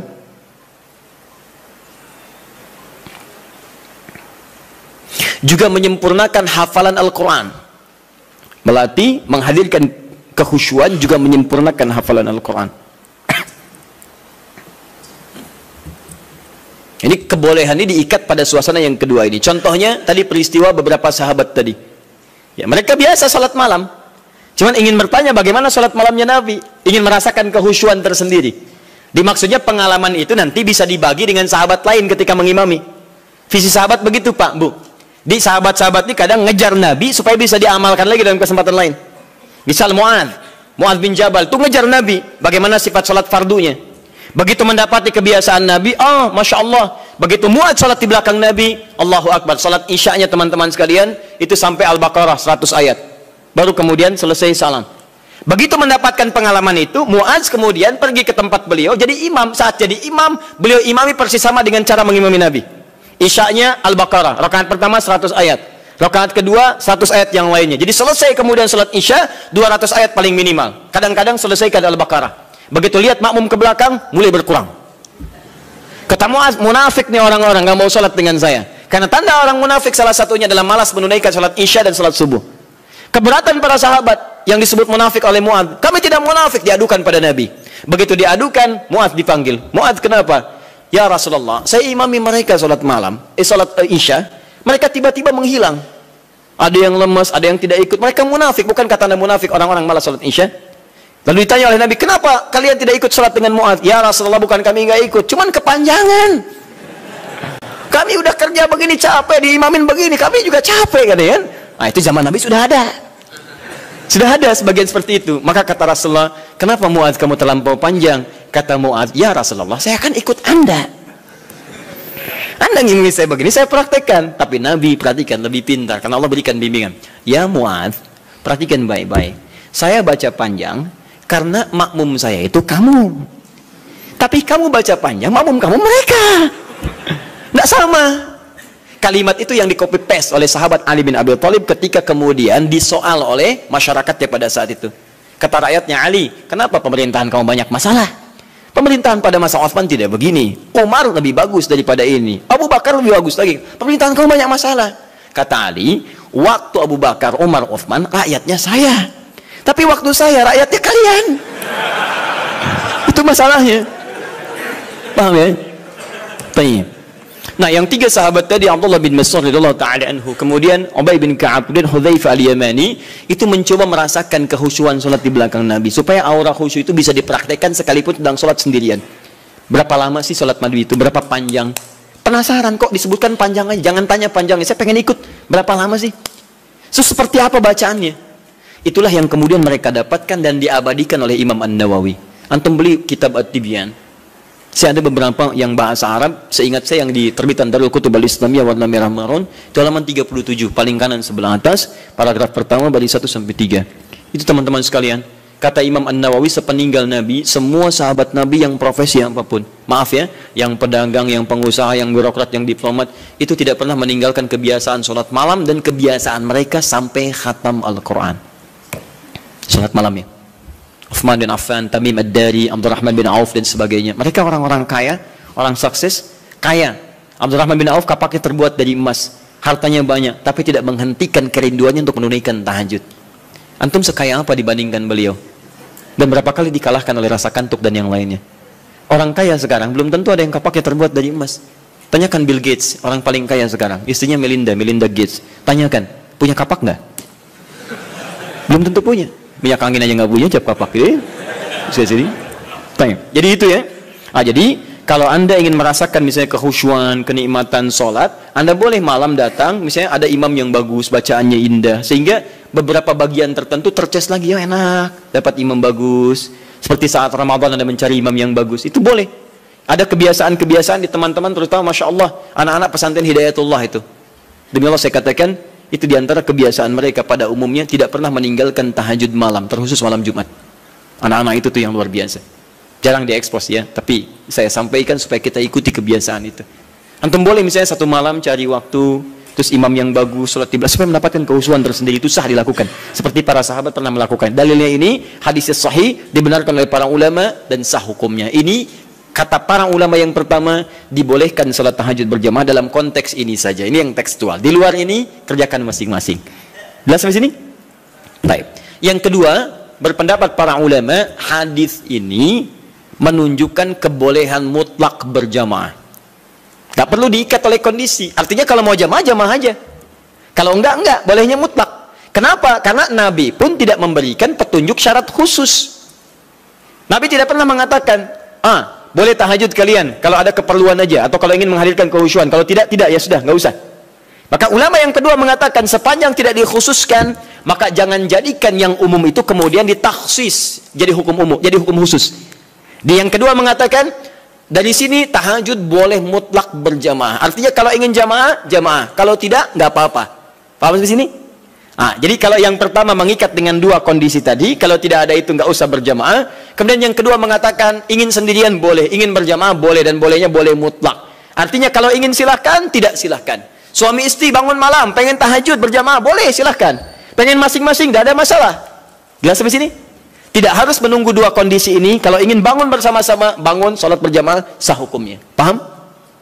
Dan dua hal ini tidak ada pertentangan, masing-masing menghormati satu dengan yang lainnya, hanya menunjukkan beberapa perbedaan saja dari sudut pandang pemahaman kepada dalil. Tapi dua-duanya sepakat bahwa tahajud boleh ditunaikan secara berjamaah. Paham? Baik. Kalau sendirian boleh? Tidak ada perbedaan pendapat di situ. Jadi jangan Anda katakan, bolehkah sholat tahajud sendirian? Terdapat perbedaan pendapat ulama di situ. Anda yang beda di situ. Paham ya? Baik. Satu, selesai masalah kita. Ustadz cenderung yang mana? Dua-duanya hampir sama. Apa yang mau didebatkan? Dua-duanya hampir sama. Toh mustahil orang-orang berjamaah kalau nggak ada dua keperluan itu. Silakan cek. Pada umumnya ketika berjamaah kan dua itu. Kalau imma tidak memberikan contoh cara tahajud yang benar, yang kedua ingin mendapatkan kekhusyuan dalam sholat. Hampir tidak ada yang lainnya. Silakan cek. Hampir tidak ada yang lain. Karena itu saya kira ini sedikit bersamaan, hanya beda dalam ungkapan saja. Baik ya? Baik. At-tasmiyah la yughayyirul musamma. Beda nama kadang-kadang tidak menunjukkan perbedaan dari objek yang dibicarakan. Apa bedanya gedang dengan pisang? Sama, beda. Kalau bahasa Indonesia gedang itu, bahasa Sunda pepaya, dengan pisang itu cau. Baik ya. Nah, tapi kalau di Jawa disebut gedang itu pisang. Bendanya sama, menunjuk pada benda yang sama, hanya ungkapan yang berbeda. Baik, masalah kedua. Ini terakhir. Apa bacaan yang biasa dibaca oleh Nabi dalam tahajudnya, terutama surat apa yang beliau biasakan baca? Baik, saya mau mulai dulu. Kalau Al-Fatihah tidak akan saya bahas. Untuk iftitah, pembuka ringan, ada 12 doa iftitah. Iftitah atau istiftah? Iftitah. Baik, satu iftitah, dua istiftah. Satu atau dua yang benar? Yang satu angkat tangan. Yang dua? Anda maunya apa sebetulnya? Satu tidak, dua tidak. Baiklah. Alhamdulillah, hari ini spesial. Tulis sendiri, ngapus sendiri, terangkan sendiri, pilih sendiri. Tayyib. Ke atas saja ini. Satu iftitah. Dua istiftah. Ini istiftah. Satu atau dua? Satu yang ini ya. Baik, yang ini benar tidak? Tayyib. Kalau tidak tahu katakan Allahu a'lam. Baik. Dua-duanya benar tulisannya. Betul. Satu iftitah, dua istiftah. Benar tulisannya. Apa perbedaan keduanya? Satu iftitah itu lebih sedikit hurufnya dan lebih pendek bacaannya dibanding istiftah. Tidak percaya baca. Iftitah satu, dua istiftah. Lebih banyak mana hurufnya, satu atau dua? Dua. Panjang mana? Sekarang kita pakai menggunakan ilmu bahasanya, ilmu lughah. Kaidah berkata, ziyadatul mabna tadullu ala ziyadatil ma'na. Ketika hurufnya bertambah, maka menunjukkan maknanya pun lebih luas. Jadi kalau ada huruf lebih panjang, maka maknanya lebih panjang dibandingkan dengan yang hurufnya sedikit. Artinya kalau iftitah itu pembuka yang ringan, singkat, padat. Kalau istiftah, pembuka yang agak panjang. Kalimatnya lebih panjang dari yang pertama. Nah, Bapak Ibu sekalian, doa pembuka dalam sholat sebelum Al-Fatihah itu ada 12 jenis, 12 ragam. Ada yang pendek, ada yang panjang. Ada yang pendek. Ada a'udzubillahi samil alim minasyaitonir rajim min hamazihi wa nafthihi wa nafthihi. Sudah selesai. Allahu akbar kabira, walhamdulillahi katsira, subhanallahi bukratan wa asila. Selesai. Awas hati-hati ya. Nanti kita belum hapus nih. Nanti kalau sudah saya katakan hapus, nanti insyaallah akan dihapus. Khair insyaallah. Semoga Allah ampuni dosanya. Tulis lagi. Baik. Jadi kalau pendek ada Allahu akbar kabira, alhamdulillahi katsira, subhanallahi bukratan wa asila. Ada. Yang panjang ada. Allahumma ba'id baini wa baina khataayaya kama ba'adta bainal masyriqi wal maghrib. Allahumma naqqi minal khataaya dan seterusnya. Misal ada lagi yang wajjahtu wajhiya lillazi fatara samawati wal ardh dan seterusnya. Itu panjang. Ya. Allahumma ya Rabb Jibril wa Mikail, itu panjang. Jadi kalau panjang disebutnya istiftah, kalau pendek disebut iftitah. Itu penting dipahami dulu nanti, karena dalam kitab-kitab fikih kadang disebut iftitah, kadang disebut istiftah. Kita mesti paham. Nah, sunnahnya di mana ini ditempatkan, kapan baca yang iftitah pendek, kapan baca yang panjang. Maka saya sampaikan pada Anda, kebiasaan Nabi kalau beliau sholat dalam situasi yang sedang dikejar oleh aktivitas yang lain, misal safar atau kondisi mendesak, maka beliau tidak pernah membaca yang panjang-panjang, singkat. Allahu akbar kabir, alhamdulillah katsira, subhanallah bukratan wa asila, selesai. Kalau Anda baca wajah itu setelah itu artinya dua doa digabungkan jadi satu. Jelas ya? Tayyib. Kalau kemudian Anda bacakan a'udzubillahi samil alim minasyaitonir rajim min hamadzi wa nafthihi wa nafthihi, selesai. Pendek, itu yang iftitah. Jadi kalau Anda dalam sholat-sholat di qasar, saat safar, jangan baca yang panjang-panjang. Sholatnya aja di qasar, kenapa iftitahnya dipanjangin? Kadang bahkan nggak dibaca sama sekali. Kadang bahkan nggak dibaca sama sekali, seperti dalam sholat tarawih, lebih pendek lagi. Lebih pendek lagi. Ya, jadi dan seterusnya. Jadi teman-teman, itu penggunaannya. Kalau dalam sholat-sholat fardu baca yang menengah, Allahumma ba'id dan sebagainya. Tapi dalam sholat malam, apalagi dalam sholat sendirian, yang kekhusyuan terjadi antara pribadi dengan Allah, tersambung dengan Allah Subhanahu wa taala, maka Nabi seringkali memilih yang panjang dalam iftitahnya. Maka dipilihlah kemudian yang istiftah. Allahumma ya Rabb Jibril wa Mikail dan seterusnya. Atau yang wajjahtu wajhil ladzi fatara as-samawati wal ardh hanifan musliman wa ana minal musyrikin dan seterusnya. Itu panjang. Itu boleh. Bacakan, pilih yang paling panjang sehingga ada getaran-getaran pada jiwa, ada semacam warming up, kita lebih tersambung dulu sebelum membaca surat-surat yang lainnya. Ini koreksi ya bagi diri saya pribadi dan juga pengingat bagi Bapak Ibu sekalian. Maaf ya, maaf sebesar-besarnya. Ada sindiran halus dalam Quran tapi begitu tajam maknanya. Umumnya orang sholat, bahkan ada yang tidak memahami apa yang dibaca dan dilakukan dalam sholatnya. Masalah kita sekarang, kenapa orang sholat belum menghadirkan kehusyuan? Karena umumnya banyak orang yang masih belum paham apa yang dibaca dalam sholatnya. Bagaimana sholat kita bisa khusyuk kalau kita nggak ngerti apa yang dibaca? Saya mohon Bapak Ibu sekalian, cobalah dalam sepekan misalnya, hari ini saya mau paham iftitah dulu, supaya ketika saya paham, saya bacakan, ada getaran pada jiwa saya. Sahabat Abu Bakar saja itu baru takbir, Pak, takbir itu sudah gemetar dan menangis. Baru Allahu Akbar. Dia begitu, fayaqulu, Abu Dawud hadis 857, fayaqulu Allahu Akbar. Maka saat takbir katakan Allahu Akbar. Beliau angkat tangannya mengatakan Allahu Akbar, sudah gemetaran menangis.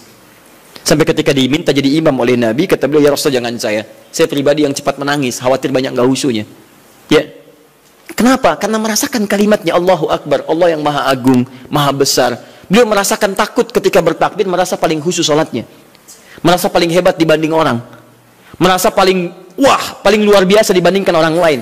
Selevel sahabat Abu Bakar menemani kehidupan Nabi di dunia, berdampingan dengan Nabi di alam barzakhnya, itu saat sholatnya dalam masa hidupnya masih gemetaran tuh, takut ketika sholat membawa sekecil, seatom, sezarah nilai dari kesombongan dalam kehidupan dunia. Bahkan takut dalam sholatnya pun diduga orang paling khusyuk, takut, gemetaran sampai gemetar. Bisa nggak suasana itu? Bisa nggak gitu ya? Bisa Ustaz, subuh-subuh di puncak, bahkan sebelum takbir sudah gemetar ya? Bukan itu yang diharapkan. Beda. Baik. Ya. Saya sangat yakin kalau Anda paham tentang bacaan-bacaan ini, itu akan beda suasananya. Misal, antum yang iftitah baca apa doanya? Allahumma ba'id, ya, riwayat sahabat Abu Hurairah di Al-Bukhari. Paham gak artinya? Saya beri contoh ya. Gini.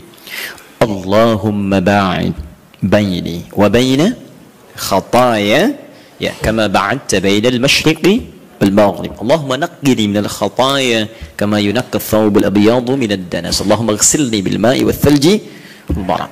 Sekarang perhatikan maknanya. Anda paham ini saja, maka ada getaran tersendiri yang menghunjam dalam jiwa kita sehingga menghadirkan rasa kepasrahan yang sangat luar biasa. Perhatikan kalimatnya. Saya contohkan dulu sebentar. Bismillah. Allahumma ba'id baini wa baina khatayaya. Saya tunjukkan dua kalimat saja. Satu ba'id, begini. Yang kedua khataya. Iya. Khataya. Ya terakhirnya pendek, nggak panjang ya. Ya. Saya mulai yang ini dulu. khataya. Ya, ini dua kalimat yang disatukan. Kalimat pertama khataya, ini keduanya plus ya kecil. Khataya plus ya pendek. Ya, disatukan. Kalau ini saya naikkan ke atas, saya tuliskan dulu begini, khataya. Ini jamak dari kata khata'un. Jamak ini ada dua, satu akhta'un, akhta, yang kedua khataya. Perhatikan, apa artinya khata? Artinya salah, yang berpeluang memiliki dosa. Khata, salah. Ada di antara kita yang tidak punya salah? Boleh angkat tangan? Saya langsung pulang. Ya, beliau lebih berhak menyampaikan tausiah. Tapi ada yang hari ini kesalahannya sedikit, yang banyak, sangat banyak, saking banyaknya nggak bisa angkat tangan, gitu kan? Baik, sekarang ganti. Ada yang ingin masuk surga, boleh angkat tangan? Saya doakan dipercepat. Baik. Alhamdulillah. Baik. Yang surganya Firdaus boleh angkat tangan? Baik, ini info aja ya, info. Nabi Adam berbuat kesalahan sedikit sekali, sedikit. Nyicipin buah khuldi, keluar dari surga. Antum ngaku salah banyak, pengen masuk. Maka kita harus punya amalan lebih daripada apa yang pernah kita lakukan dari kesalahan. Khata ini salah, sekali salah. Kalau kesalahannya banyak, saya ilustrasikan begini. Kalau ingin mengukur kesalahan, jangan jauh-jauh dulu, tubuh kita dulu. Ini mata nih, mata. Hari ini aja berapa kali salahnya? Salah lihat. Sudah ada istri, dilihat istri orang. Ibu juga begitu. Udah ada suami, dia suami orang. Kenapa suami saya nggak seperti Ustadz ya? Suami ibu. Ya. Paham ya? Nah, itu baru mata, belum telinga, belum lisan, belum pikiran dan sebagainya. Paham ya? Nah, kalau kesalahannya jadi banyak, tapi masih bisa dihitung, itu akhta namanya. Akhta, salah, tapi masih terhitung. 1, 2, 3, 4, 10. Hari ini 50 salah. Ya Allah, berarti saya harus cari 50 amalan untuk menutup yang salah ini. Salah harus ditutup oleh soleh. Berarti saya harus mengerjakan amal soleh untuk menutup yang salah. Bagaimana caranya? Ingat, cari amalan yang cerdas ya. Cerdas. Yang amalan ringan tapi pahalanya banyak. Kalau kesalahan itu kan satu kali salah dihitung 1 kan? Tapi kalau amalan kebaikan 1 dihitung berapa? 10. Cari lagi amalan yang berlipat seperti bacaan Quran. Bacaan Quran itu 1 hurufnya 10 kebaikan. Jadi begitu Anda melakukan, tak sadar nih ada kesalahan nih 30 misalnya. Begitu Anda baca Quran alif lam mim, yang bukan dosa besar, Alif 1 huruf, lam 1 huruf, mim 1 huruf di hadis Nabi At-Tirmidzi hadis 2910. Ya kan? Maka seketika yang kita nggak duga salah itu dihilangkan oleh Allah. Hilang. Makanya nggak baca Quran sehari itu rugi. Demi Allah rugi saya katakan. Karena dia nggak sadar beberapa kesalahan dia tidak tergugurkan dalam kesehariannya itu. Coba kalau mau hitung-hitung, aduh saya salah 5 nih, berarti harus saya tutup. Nun, selesai. Bang, itu orang hitungan. Balik sini. Tapi kalau Anda merasa seperti tadi, aduh nggak terhitung nih, banyak kesalahannya, nggak bisa keukur, maka rubah jamaknya menjadi jamaknya yang kathrah, khataya. Jadi ada jam'ul qillah, jamak tapi masih bisa terhitung. Ada jam'ul kathrah di ilmu nahwu, jamak tapi sulit untuk dihitung saking banyaknya. Banyak. Rubah kalimatnya dari akhta jadi khataya. Paham? Nah, terus Anda ngaku, saya memang mengakui ya Allah banyak salah seperti tadi itu. Ngaku banyak. Mata salah, telinga salah, kaki salah, semua salah ya Allah. Saya ngaku banyak salahnya. Amal saya sedikit. Kalau Anda mengakui kesalahannya, tambahkan ya kecil di ujung kalimat khatayanya. Maka khataya ya. Jadi kalau kalimat itu disatukan khataya ya, maknanya saya mengakui saya banyak salahnya. Nah, kalau Anda ingin dihapuskan, dijauhkan dari kesalahan itu sejauh-jauhnya, maka sesuatu yang dijauhkan sejauh-jauhnya bahasa Arabnya ba'id. Ada tasydid ba'id, ada pakai alif ba'id. Kalau tasydid begini, ini di ilmu lugah ya, ba'id ada tasydidnya ini.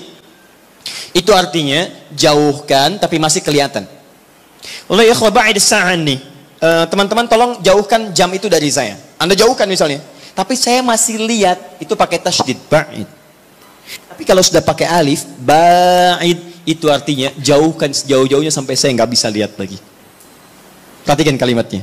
Teman-teman, ketika Anda mengatakan Allahumma ba'id baini wa baina khataya ya kama ba'adta bainal masyriqi wal maghrib. Bagaimana cara menerjemahkannya? Ya Allah, saya akui di salat ini bahwa saya banyak berbuat salah. Saya akui ya Allah. Saya akui. Tapi saya mohon dengan sifat-Mu yang maha pengampun, tolong jauhkan saya dengan kesalahan-kesalahan ini sejauh-jauhnya. Saya nggak pengen lihat lagi sampai kiamat. Karena sekecil apapun kesalahan kita, itu akan ditampakkan. May ya'mal mithqala dzarratin khairan yarah, wa may ya'mal mithqala dzarratin syarran yarah. Yang baik ditampakkan, yang buruk pun diperlihatkan. Dia hendak katakan dalam salat, saya ngaku saya salah ya Allah sebelum salat ini. Saya ngaku, saya banyak salahnya. Tapi Engkau maha pengampun, saya mohon ya Allah, jauhkan dari saya nggak pengen lihat lagi sampai kiamat, mohon ya Rabb. Jauhkan seperti Engkau jauhkan antara timur dengan barat yang tidak pernah bertemu. Maka saya pun tidak ingin bertemu lagi dengan kesalahan-kesalahan saya nanti. Itu poinnya. Makanya kalau Anda kaitkan lagi dengan tips salat khusyuk dalam Quran, kan di Quran itu, di Quran surah kedua, ayat 45 sampai 46, orang khusyuk itu merasa bahasa singkatnya saat akan salat, mungkin itu salat terakhir bagi dia. Wa annahum ilaihi raji'un. Ya, dan mungkin saat itu dia akan kembali kepada Rabbnya. Makanya kata para ulama, kalau Anda ingin salatnya khusyuk, mungkin bayangkan saat itu saat salat terakhir Anda, mungkin diwafatkan dalam keadaan sujud. Itu paling indah. Kita tidak menduga kapan dan dalam suasana pada kita meninggal. Saya lihat beberapa hari ini dikirim video, Masya Allah, ada yang sedang berdiri, tiba-tiba merasa sesuatu, terus dia sujud, terus tidak bangun lagi. Dan kita tidak tahu dalam suasana apa kita akan wafat. Mau salat meninggal dalam keadaan sujud? Nanti asar ya? Nah, Insya Allah. Sini belum selesai. Ini ya. Tapi Masya Allah. Itu pun kalau meninggal, kalau tidak ya bukan pilihan. Tapi kita bisa memilih dalam keadaan apa kita wafat. Kita tidak bisa mengetahui kapan kita wafat, tapi kita bisa menyiapkan diri dalam suasana apa kita wafat.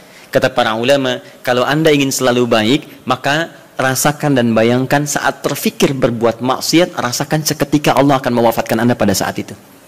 Maka demi Allah Anda akan dijaga dalam kebaikan. Antum kembali ke kantor sekarang, ada yang ngajak korupsi misalnya, disogok, bayangkan saat disogok Anda wafat. Apa tidak malu Anda ikut ta'lim, ikut ini, wafat dalam keadaan menerima sogokan? Ketika Anda ingin menghujat orang lain lewat tulisan, lewat kata-kata, bayangkan saat menghujat Anda diwafatkan. Ya, apa tidak malu ikut ta'lim tiap waktu tapi diwafatkan dalam keadaan mencela orang lain? Sayang. Nah, maka itu yang saya katakan, ba'id, Anda paham itu saja, satu saja, maka Anda rasakan, ya Allah saya banyak salah. Bagaimana kalau saat ini salat terakhir saya? Dalam sujud ini wafat saya masih membawa kesalahan, mohon ya Allah, saya mohon ampuni saya, jauhkan saya dengan kesalahan-kesalahan yang pernah saya lakukan. Seperti Engkau jauhkan dari timur dengan barat. Ini yang menjadikan sahabat Abu Bakar belum mengucapkan ini saja sudah menangis terseduh. Dan kita ada di mana? Nah, dalam salat malam, cobalah pahami itu. Nah, dalam salat malam Nabi lebih banyak membaca yang panjang-panjang seperti yang wajah tu. Itu indah. Kenapa dibaca yang wajah tu? Salah satu yang roba Jibril, roba Mikail. Kenapa yang dibaca itu? Karena salat malam itu, waktu malam hari, buka Quran surah ke-73 ayat yang ke-6. Karena waktu malam itu, waktu yang paling tepat untuk menyentuh jiwa kita. Bacaan-bacaannya lebih menghunjam kepada jiwa. Inna nasyi'atal laili hiya ashaddu wat'aw wa aqwamu qila. Sungguh bangun malam, salat malam itu ashaddu wat'a, lebih menyentuh kata-katanya kepada jiwa kita. Wa aqwamu qila, dan kalimat kita itu lebih meresap pada jiwa. Nggak percaya silahkan Anda bangun malam ya, bandingkan dengan sholat siang, itu lain khusyuknya. Akan terasa nikmat malam. Kalimat-kalimatnya cepat menyentuh pada jiwa kita. Makanya mencari kalimat-kalimat, doa-doa, bacaan-bacaan yang sentuhan ke jiwanya lebih dalam. Wajjahtu wajhiya lilladzi fataras samawati wal arda hanifan muslima wa ma ana minal musyrikin. Duhai Allah, malam ini aku bangun, ku hadapkan sepenuhnya diriku ya Allah, aku pasrahkan kepadamu penguasa langit dan bumi. Aku berjanji tidak akan musyrik selama hidup ya Allah. Inna salati wa nusuki wa mahyaya wa mamati lillahi rabbil alamin. Duhai Allah, sungguh salatku malam ini, semua ibadahku, hidupku, atau Engkau wafatkan aku di malam ini. Wa mamati. Atau Engkau wafatkan aku di malam ini. Saat Anda bangun malam jam 2, terus ada kalimat itu Anda ucapkan dan Anda paham artinya. Atau Engkau wafatkan aku di malam ini ya Allah. Lillahi rabbil alamin. Hamba ikhlas. Kalau itu sudah ketetapanmu Tuhan penguasa alam. La syarika lahu bidzalika umirtu ana minal muslimin. Dan saya ikrarkan mulai hari ini ya Rabb, saya tidak akan berbuat dosa-dosa apalagi musyrik, Dan seperti itu saya diperintahkan, saya komitmen mengerjakan hamba yang terbaik. Wa anna minal muslimin. Dan kalau saya diberikan kesempatan untuk hidup esok hari, atau sekarang saya wafat, saya berjanji akan jadi orang Islam yang lebih baik lagi. Saya akan makin patuh. Makanya kalau orang baca iftitah atau istiftah dengan bacaan ini, dan tidak lebih baik setelah sholat, ada yang salah dengan kata-katanya. Tapi itu indah saat dibacakan di malam hari. Cobalah malam bangun, hadirkan suasana itu, baca dengan baik. Dan itu nyaman ke jiwa kita. Ya, kita lebih butuh kalimat-kalimat itu untuk menyentuh jiwa dibanding kesibukan. Sekarang malam itu dibuat seperti siang. Padahal kata Quran, waja'alna al-laila libasa waja'alna an-nahara ma'asya. Malam itu kami desain kata Allah untuk istirahat, siang untuk aktivitas. Sekarang orang dipaksa beraktivitas di malam hari. Ya, maaf ya, yang Piala Dunia itu mereka masih siang, kita yang nontonnya malam. Kita yang malam, mereka siang. Jadi kalau teman-teman Anda bisa memutar kembali apa yang Anda bisa lihat siang harinya, kenapa Anda korbankan waktu malam Anda? Karena setiap metabolisme tubuh kita itu ketika diporsir untuk beraktivitas, dia akan menuntut gantinya. Malam istirahat, Anda 7 jam, Anda pakai 2 jam aktivitas, besoknya dia nuntut 2 jam untuk istirahat.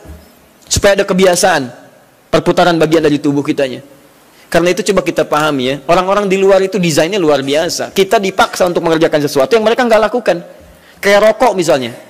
Ya, pengusaha rokok, pembuat rokok di luar, mereka nggak merokok, dikirim ke kita. Itu yang repot gitu kan. Kadang-kadang kita harus melihat dengan lebih dalam untuk memahami bahwa ada sesuatu yang harus kita saring kembali. Jangan mencela orang lain, itu strategi mereka. Tapi kita bisa memilih untuk mendapatkan yang baik atau meninggalkan yang buruk dalam kehidupan. Jelas ya? Baik. Ini yang iftitah surah terakhir, dan saya berhenti di sini, dan saya mohon maaf barangkali ini bagian terakhir dari sesi bahasan. Untuk sementara saya tidak membuka tanya jawab dulu karena kami jam 3 harus sudah berada di Bekasi untuk bisa menyerahkan beberapa teman-teman yang akan berangkat haji pada tahun ini. Persyaratannya kami koordinasikan, itu harus diserahkan hari ini. Ya, jadi mohon pengertiannya ya teman-teman sekalian. Surah terakhir.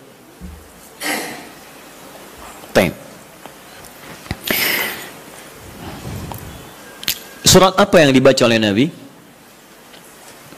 Secara singkat, ada tiga jenis surah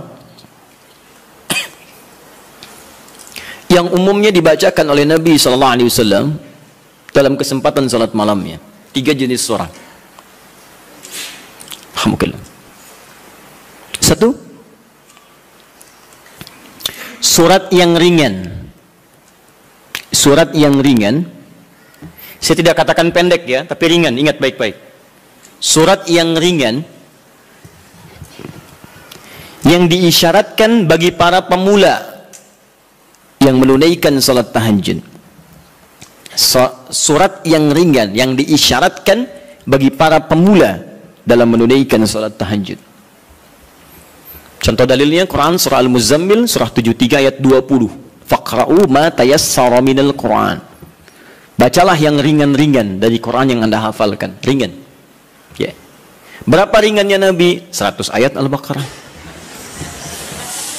Tuh, sampai kaget di luar. 100 ayat. Kadang-kadang beliau baca 10 atau 11 ayat terakhir surah Ali Imran. Ya. Dalam satu rakaat. Jadi ukuran ringannya bisa relatif. Ya, ringan bagi Nabi, belum tentu ringan bagi kita. Tapi prinsipnya cari yang ringan. Misal begini, tadi kan maaf ya ibu bapak, Nabi kan tadi pernah sholat di belakangnya ada sahabat kecil namanya siapa, masih ingat? Ibnu Abbas. Itu kan masih kecil, balik aja belum. Ya, mau dinaikkan surat yang panjang susah. Makanya dibaca yang ringan. Pada saat itu riwayat yang muncul ketika sholat di belakangnya Ibnu Abbas itu Ali Imran 10 ayat terakhir. Ya, bahkan dari 11 ayat terakhir yang inna fi khalqis samawati wal ard dan sampai ujung ayatnya. Ya, ringan. Maka dari itu ketika Anda misal mendidik anak salat malam, bangkit di malam hari tiba-tiba dia ikut, jangan baca yang panjang-panjang. Anak Anda 5 tahun bangun, lihat Anda salat, mama salat, pengen ikut, Allahu Akbar. Ya Allah, alhamdulillah anak saya ikut, mumpung ikut Al-Baqarah. Akhirnya kesan pertama bagi dia, salat malam itu sulit. Di begitu Anda melihat anak Anda ikut misalnya yang kecil, atau misalnya yang besar tapi belum biasa berdiri lama, peringan salatnya, wadduha. Sehingga ada merasa enak dia. Oh ternyata salat malam itu nggak panjang-panjang, cuman ad-duha. Besoknya alam nashrah, lebih pendek lagi. Besoknya al-falaq, Masya Allah naik lagi. Tadinya ikut 2 rakaat, besoknya 4 rakaat, 6 rakaat. Begitu 11 rakaat, stabil mulai. Al-Baqarah, Ali Imran, An-Nisa. Kalau dia akan bertanya, mah bosan kok Ad-Duha terus, cari yang lain dong. Anda naikkan Al-Baqarah ya, nggak apa-apa. Bismillah, naik. Dan itu indah. Itu indah, paham ya? 2. Sudah? Surah yang tersusun dalam Al-Quran, surah-surah yang tersusun dalam Al-Quran secara tertib dengan tujuan mengulang yang dihafal atau memperbanyak yang dibaca. Dengan tujuan mengulang yang dihafal atau memperbanyak yang dibaca. Kalau yang tadi yang ringan-ringan, sekarang justru terbalik. Panjang. Jadi panjangnya ini diurutkan. Jadi kalau ada yang sudah hafal Quran, maaf ya, sudah hafal, maka jangan tinggalkan tahajud. Ciri penghafal Quran itu nggak meninggalkan tahajud. Nah, dalam tahajudnya, dia mendesain salatnya itu untuk mengulang hafalan. Itu yang dikerjakan para sahabat. Bahkan ada yang semalam 30 juz. Ada yang semalam misalnya 1 juz dulu. Saya target 30 malam, misal 30 juz. Tiap malam 1 juz. Boleh. Silahkan sekarang Al-Baqarah juz pertama. Ya, dari Al-Fatihah sampai Al-Baqarah 141, misalkan. Kemudian malam keduanya 142 sampai 253. Teruskan lagi 252. Selanjutnya 253 sampai Ali Imran, terus An-Nisa sampai 30 malam 30 juz dia selesai. Itu boleh. Ya. Atau misalnya semalam 5 juz. Boleh. Karena itu dia. Jadi kalau Anda sudah terbiasa menghafal Quran, sehari bisa 5 juz, Bu, Pak. Ya, mengulangnya itu, usahakan ulang. Jadi subuh 1 juz, zuhur 1 juz, asar 1 juz, maghrib 1 juz, isya 1 juz. Kalau tidak mau capek dibagi 2, setengah juz sebelum subuh, setengah juz setelah subuh. Terus sehari 5 juz, mulai hari Sabtu, hari Ahad 10 juz, Senin 15 juz, Selasa 20 juz, Rabu 25 juz, Kamis 30 juz, Jumat berdoa kepada Allah. Khusus berdoa, tidak mengulang. Jumat itu doa minta, ya Allah, Engkau minta salat, saya salat. Engkau minta menghafal, saya menghafal. Engkau minta mengulang, saya mengulang. Engkau minta berdoa, sekarang saya bermohon kepadamu, ya Rabb. Kalau saya sudah salat, saya sudah berinfak, sudah menghafal Quran, belum Engkau kabulkan juga, maka mohon tunjukkan pada saya dengan cara apa lagi saya mesti bermohon kepadamu. Maka doa penghafal Quran ketika dia bisa khatamkan dalam 6 hari itu, Jumatnya mubarakah untuk dia. Itu yang disebut oleh orang Arab, Jum'ah mubarakah, Jum'ah mubarakah. Semoga Allah turunkan keberkahan. Nanti yang Anda hafalkan sampai Isya itu diulang, malamnya pakai dalam tahajud. 5 juz dibagi misalnya 10 rakaat, ya, 1 juznya 1 rakaatnya setengah juz. Rakaat terakhir witir misalnya, ya, atau silahkan bagi ke 23 rakaat atau yang lainnya. Intinya adalah silahkan ulang-ulang hafalan atau sengaja untuk memperbanyak bacaan di malam hari. Anda hafal Al-Baqarah, pengen dipakai tahajud, boleh. Ya, Al-Baqarah 86 ayat bagi 11 misalnya rakaat, silahkan, sah. Untuk memperbanyak dan mengulang bacaan. Paham? 3. Ini jenis yang terakhir, dan ini yang sangat jarang dilakukan. Padahal Nabi itu banyak disebutkan dalam riwayat sering mencontohkan ini. Memilih surah-surah yang sesuai dengan keperluan Anda, kebutuhan Anda. Memilih surah-surah yang sesuai dengan kebutuhan Anda, keperluan Anda. Tadi saya katakan di awal, semua surah Al-Quran itu adalah didesain sebagai pedoman hidup kita. Jadi semua masalah kita solusinya ada di situ. Saya pernah bacakan di awal jumpa kita banyak ayat di Quran tentang hidup kita. Nah, kenapa Anda saat malam tidak bermohon kepada Allah lewat sholat Anda? Maaf teman-teman, Bapak Ibu sekalian, dengan membaca surah yang terkait dengan kebutuhan Anda. Misal, Anda yang sedang mencari nafkah, kenapa tidak baca ayat-ayat tentang nafkah di Quran? Minta dimudahkan, kan ada. Di Al-Baqarah 168, Al-Baqarah 172, Al-A'raf ayat ke-96 misalnya. Tentang rezeki di Quran surah 51 ayat ke-22 misalnya. Ada semua. Anda yang sedang kesulitan misalnya di rumah dan sebagainya, kenapa nggak baca ayat-ayat tentang kemudahan? Ya, mudah urusan rumah. Misalnya Quran surah ke-4 ayat 34, 35. Itu kan kalau ada persoalan minta kepada Allah solusinya. Kemudian ada di Quran surah ke-65 ayat 2-3 tentang masalah-masalah yang umum. Anda yang di birokrasi sekarang banyak orang, saya tuh bingung ya, kalau masa-masa pemilihan tuh banyak mengerjakan hal yang tidak perlu. Padahal kata Quran itu di Quran surah 3 ayat 27 kan jelas. Dari 26 sebetulnya sampai 27-nya. Jelas. Qulillahumma malikal mulki tu'til mulka man tasya' wa tanzi'ul mulka mimman tasya'. Katakan kekuasaan itu hanya milik Allah. Allah berikan pada siapa yang kehendaki. Jadi kalau ada orang baik diberikan supaya kebaikannya menyebar pada rakyatnya. Kalau ada orang jelek kemudian dia bisa naik, untuk ditunjukkan ada yang salah di tempat itu harus diperbaiki supaya dia bisa diganti dengan yang lebih baik. Itu maksudnya. Tapi kekuasaan itu Allah yang tetapkan. Makanya orang-orang yang pandai itu dia akan mendekati Allah. Dia akan memohon supaya diberikan petunjuk. Kalau diberikan, dia lakukan hal-hal yang baik. Maka mendekat dia, baca ayat-ayat itu. Sebetulnya kepala-kepala yang calon pilkada, calon pemimpin dan sebagainya, calon kepala daerah dari mulai yang ringan sampai yang besar, kalau dia paham tentang ayat itu, dia bangun malam, dia minta petunjuk kepada Allah. Itu titipan. Karena kalau cuma jadi pemimpin, Fir'aun pun pemimpin.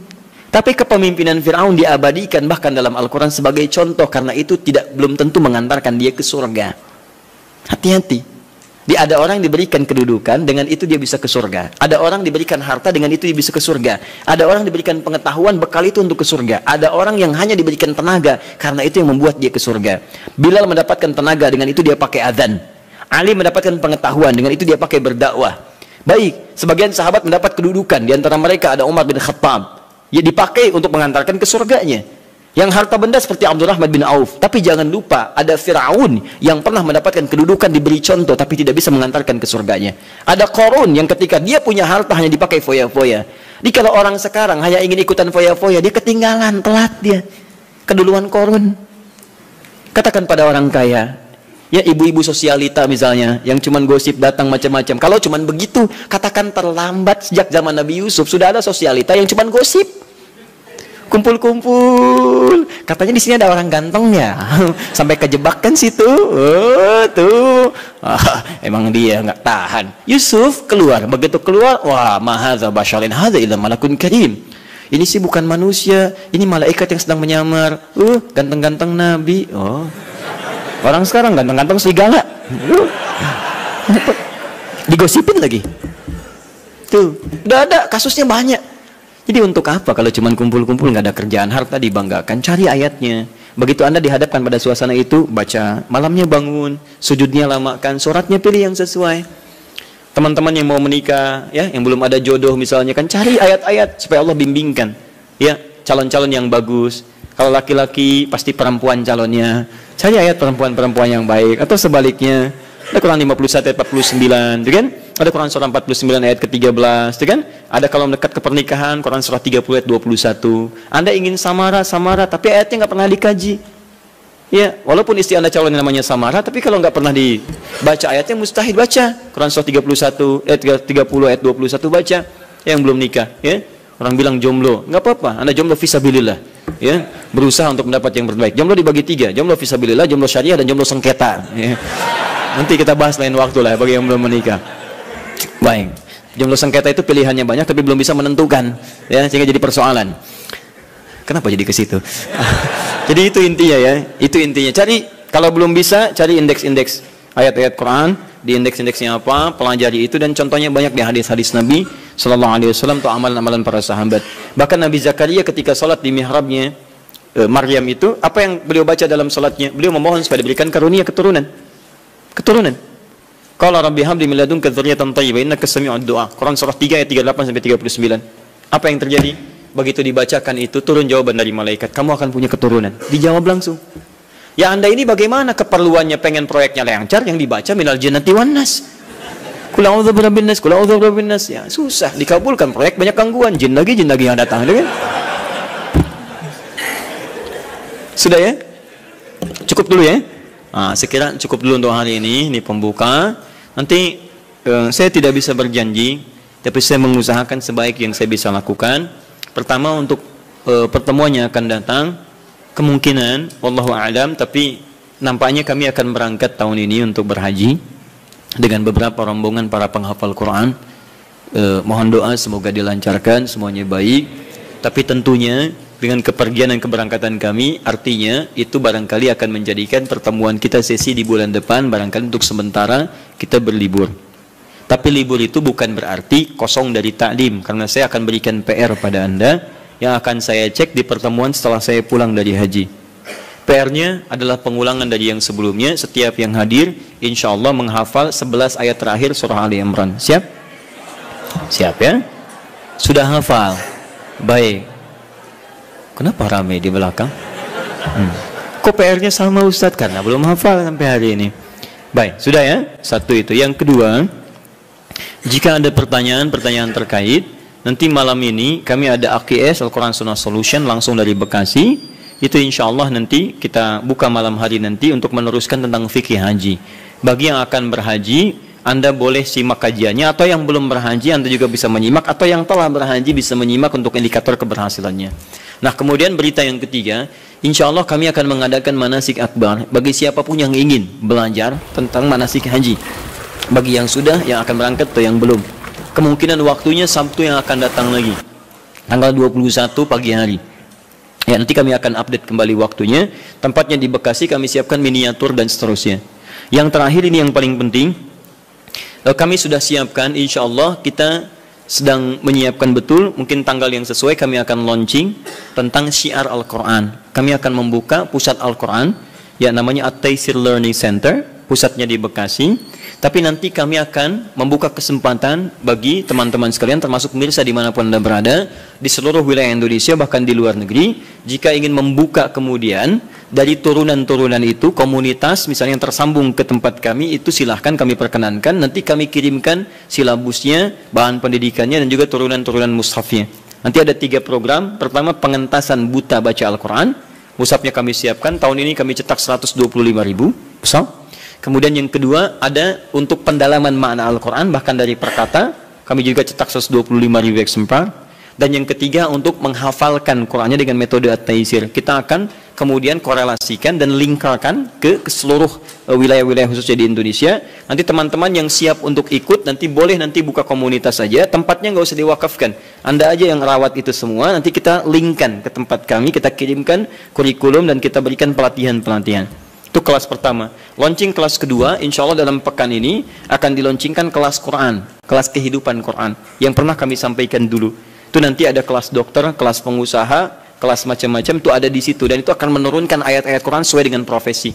Misal Anda yang mahasiswa, apa saja ayat-ayat bimbingan dalam belajar, nanti ada kelasnya khusus, Anda akan dididik tentang turunan makna Al-Quran, tentang bagaimana cara belajar sesuai dengan petunjuk Quran dan Sunnah. Ya, misalnya yang dokter silahkan, dokter nanti masuk kelas dokter, itu dibagi sub lagi. Nanti ada dokter tentang jantung. Kemarin kami sudah diskusi dengan dokter jantung, hasilnya hebat. Ya, apa kaitan zikir dengan suasana jantung? Beliau uji sampai beliau cek. Ada alatnya, Pak. Alatnya kecil ya. Dan kami sudah diskusi. Jadi beda. Bahkan beliau cek lintas agama. Ada yang dicek misalnya agama A, agama B, agama C, dan luar biasa. Begitu yang lain diminta untuk beribadah menurut kepercayaannya, itu tidak mencapai tingkat standar dalam tingkat ketenangan hati. Dicek hatinya, dadinya, macam-macam. Tapi ketika seseorang sholat, itu melebihi standar dari yang telah ditetapkan dari aspek ketenangan pada jiwa. Nanti akan digali. Dokter mata misalnya, bagaimana petunjuk mata di Quran? Saya pernah nanya dokter mata, dok, apa ukuran mata yang sehat? Diskusi ya, teman-teman. Oh, Ustadz, kalau matanya bagus, jelas, tidak ada bayangan, tidak ada penghalang, itu sehat. Saya bilang, saya banyak temukan yang seperti itu, dok. Sehat, bagus, gak pakai kacamata, tapi dia nggak bisa bedakan mana sendal dia, mana sendal orang lain. Itu kenapa? Wah, itu saya bingung, Ustaz. Ya, itu nanti kita dudukkan di satu kelas dan seterusnya. Ya. Nanti yang seperti itulah ya. Mudah-mudahan saat memberikan resep tidak hanya diberikan minum obat ini, tapi dia katakan Quran surah sekian ayat sekian. Baca lagi. Itu yang kami sampaikan. Kalau ada benar itu semua dari Allah sebagai titipan, sebagai petunjuk kebenaran Rasulullah SAW. Kalau ada yang salah itu mutlak dari saya pribadi. Anda boleh sampaikan untuk saya, kemudian perbaiki dengan segala kerendahan hati. Kalau menemukan kesalahan cukup ditinggalkan, ambil pendapat ustaz lain yang lebih baik.